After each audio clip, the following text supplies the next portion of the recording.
कैसे हैं आप सब। आशा है आप सभी स्वस्थ एवं सुरक्षित होंगे।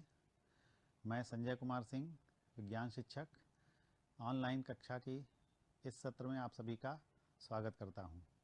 बच्चों, आज मैं आपको आपकी विज्ञान की पुस्तक के अध्याय 6 जैव प्रक्रम का भाग 1, जिसके अंतर्गत पोषण के बारे में है, उसका अध्ययन करेंगे।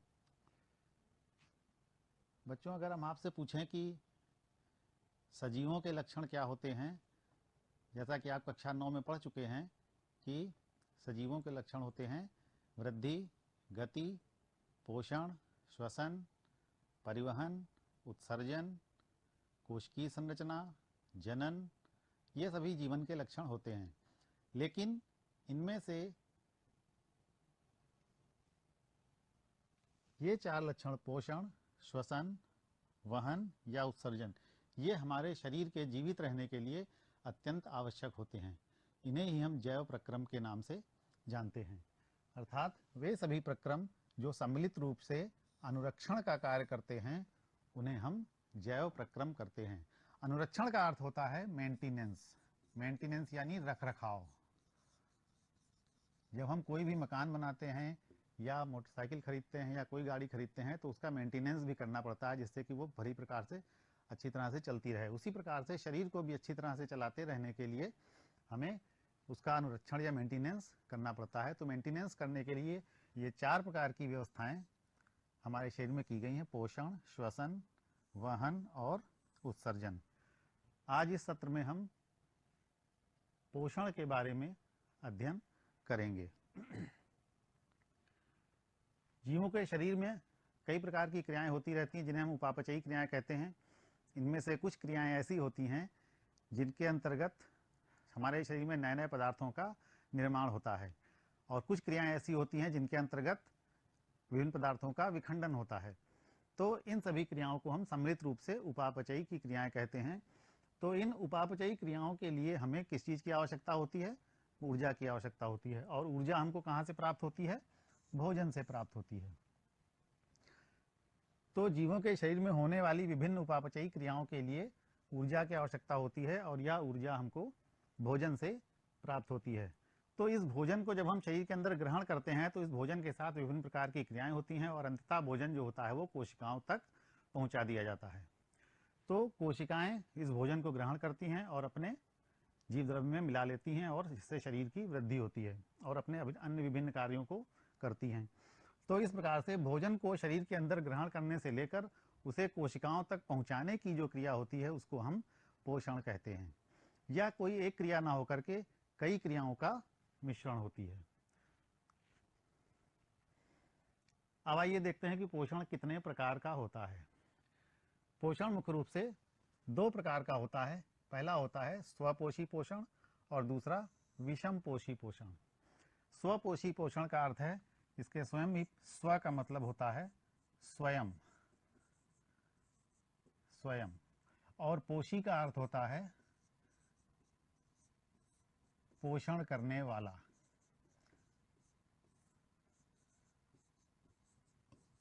पोषण करने वाला यानी ऐसे जीव जो अपना पोषण स्वयं कर लेते हैं, यानी अपना भोजन खुद बना लेते हैं, अकार्बनिक पदार्थों की सहायता से अपना भोजन स्वयं बना सकते हैं। तो ऐसे जीवों को हम स्वपोषी जीव कहते हैं, और इस प्रकार की पोषण व्यवस्था को हम स्वपोषी पोषण कहते हैं। तो ऐसे जीव जो अकार्बनिक यौगिकों, जल तथा प्रकाश के माध्यम से अपना भोजन स्वयं बनाते हैं, उन्हें हम स्वपोषी जीव कहते हैं।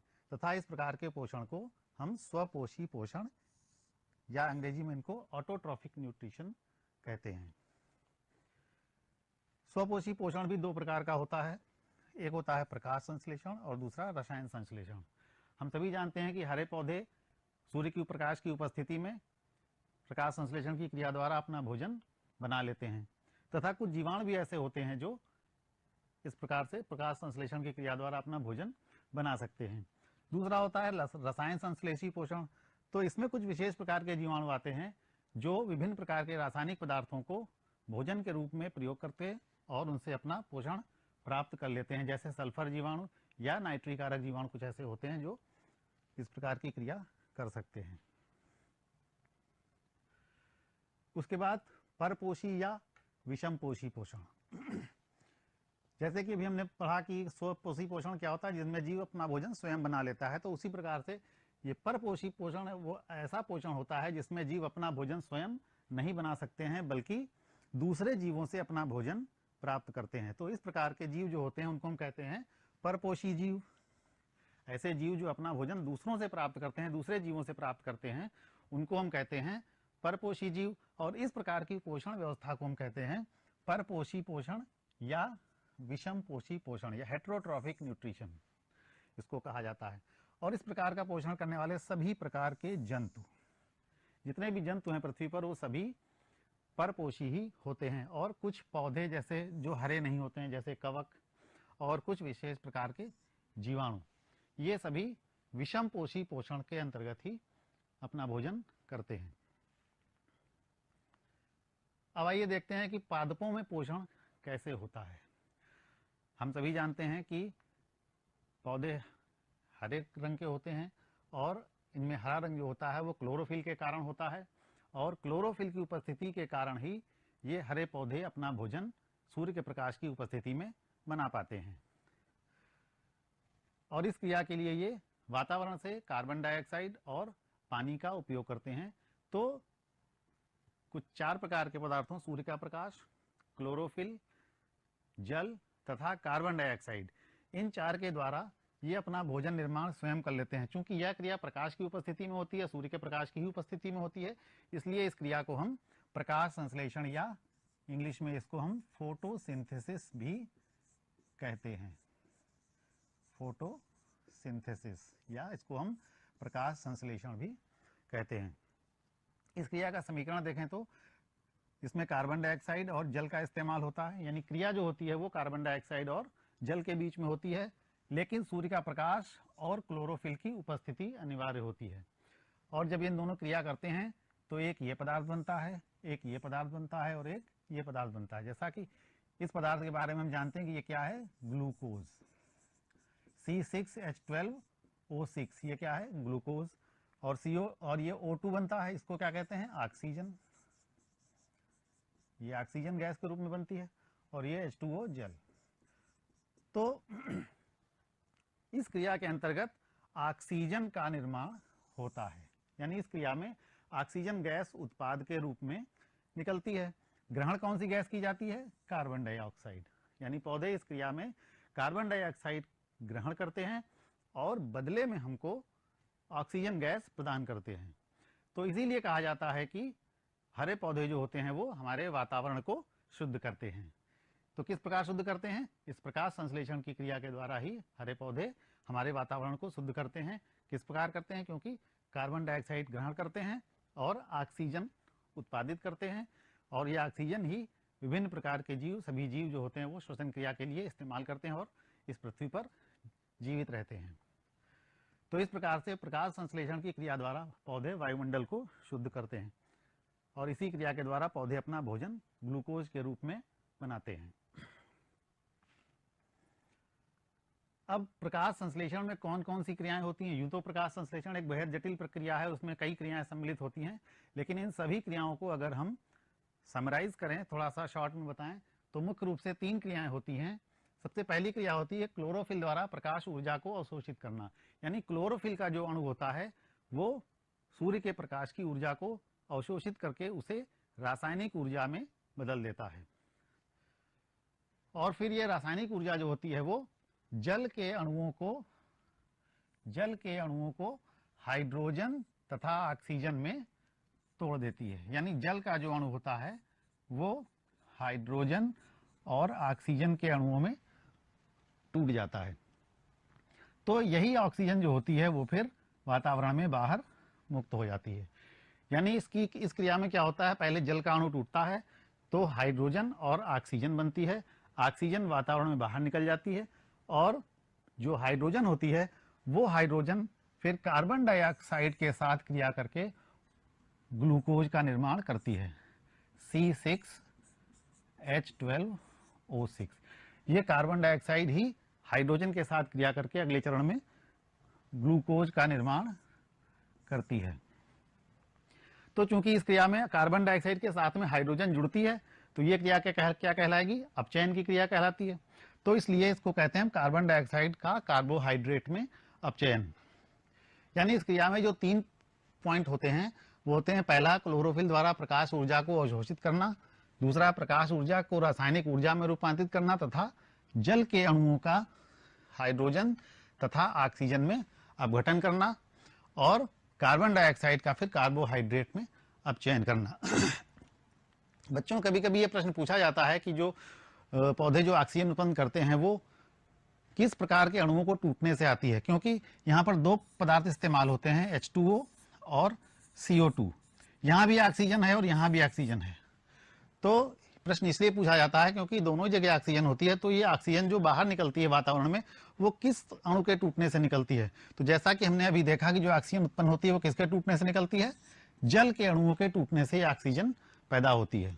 तो ये कभी कभी 1 नंबर का प्रश्न पूछा जाता है कि ऑक्सीजन जो उत्पन्न होती है प्रकाश संश्लेषण में, वो किसके अणुओं के, कौन से अणुओं के टूटने के कारण उत्पन्न होती है।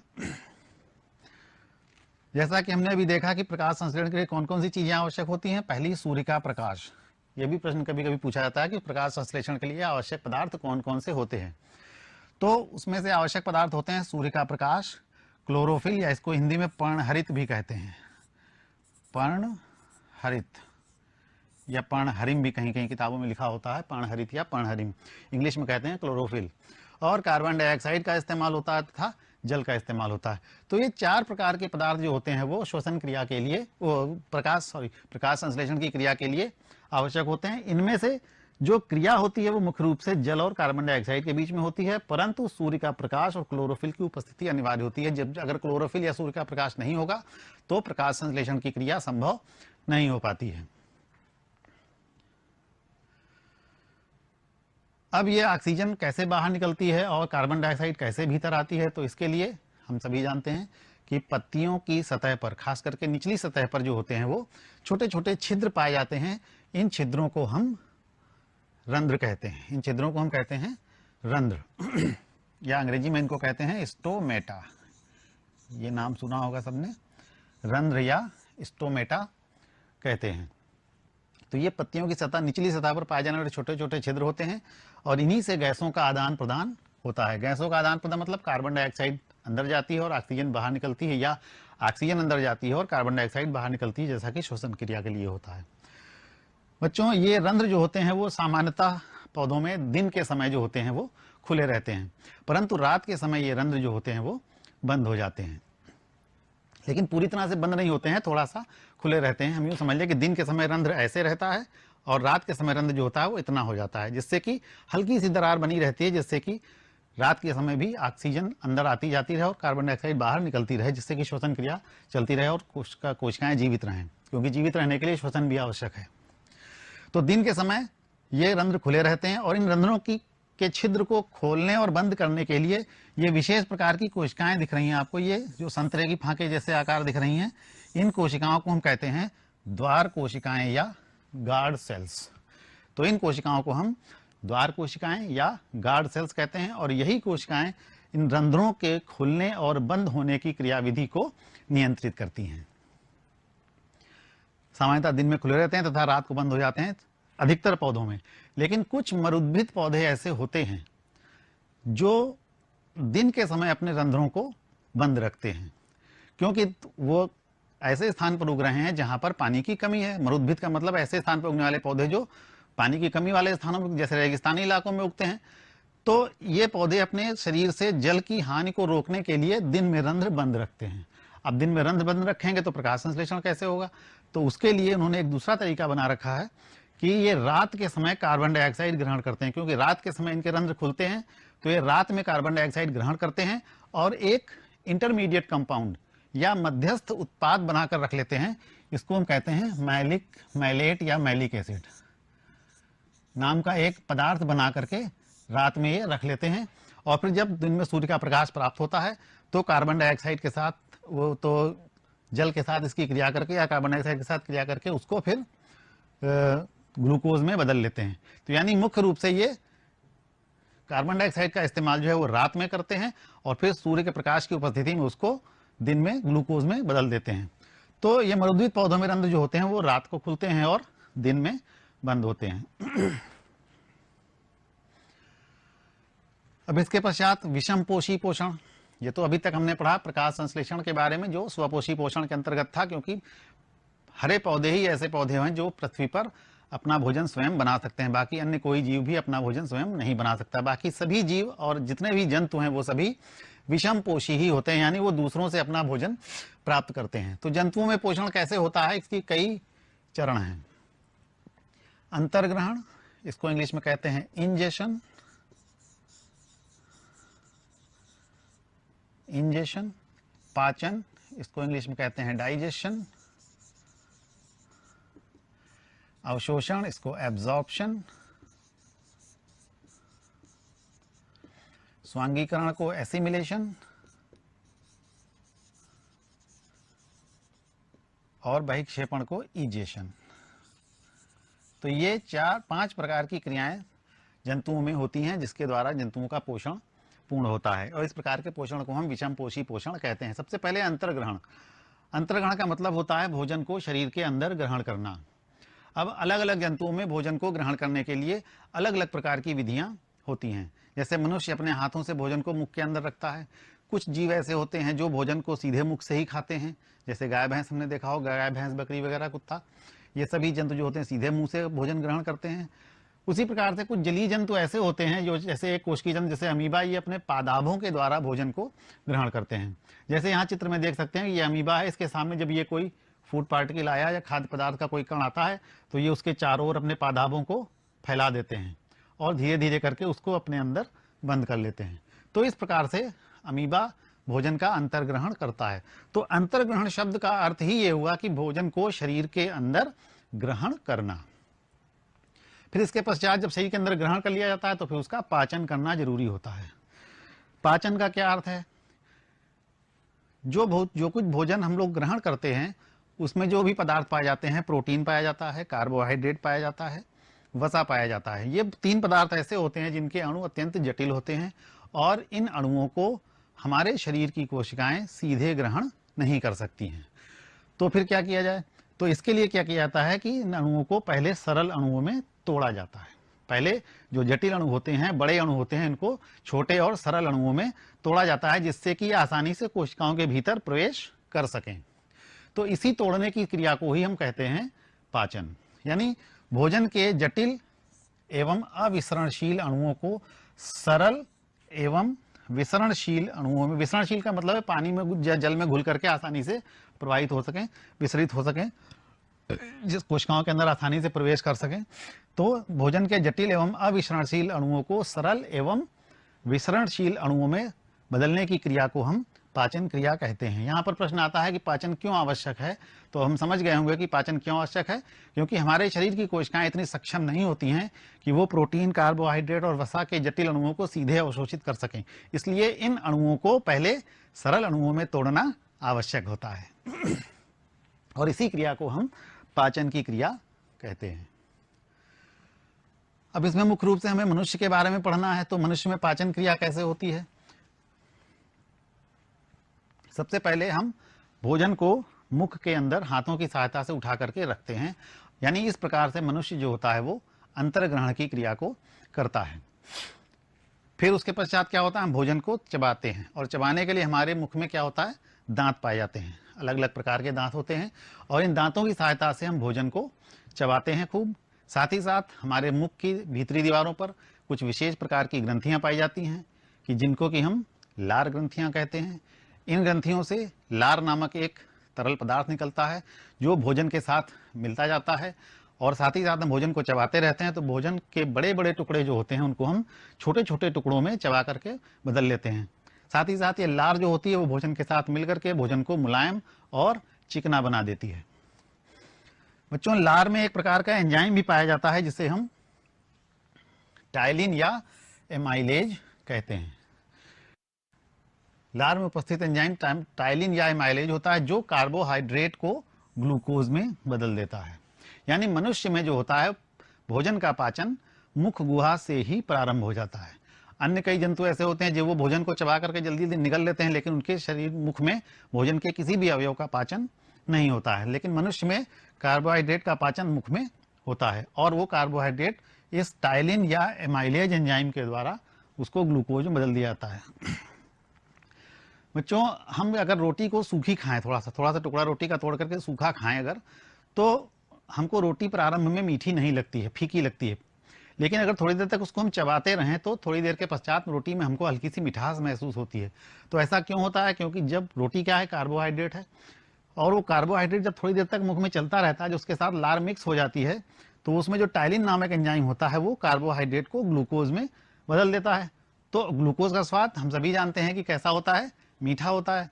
तो इस वजह से रोटी जो होती है वो कुछ समय पश्चात हमको मीठी लगने लगती है। खूब चबाते हैं हम भोजन को, जिससे भोजन खूब मुलायम हो जाता है, उसमें लार मिल जाती है और भोजन चिकना हो जाता है। फिर भोजन को हम निगल लेते हैं और ये निगलने के पश्चात भोजन ग्रसिका से होता हुआ आमाशय में पहुंचता है और आमाशय एक थैली जैसी रचना होती है जो हमारे पेट में बाईं ओर स्थित होती है और इसी में भोजन जाकर के इकट्ठा होता है। जैसे ही आमाशय में भोजन पहुंचता है, यहाँ देखते हैं ये मुख है, मुख में भोजन अंतर्गण होता है। फिर यहाँ से ये एक लंबी नली होती है, इसको कहते हैं ग्रसिका या इसोफेगस, इसको कहते हैं इसोफेगस या ग्रसिका। इस ग्रसिका से हम भोजन को निगलते हैं तो इस लंबी नली से होता हुआ भोजन यहाँ इस थैली नुमा रचना में आ जाता है और इस रचना को हम कहते हैं आमाशय या स्टमक,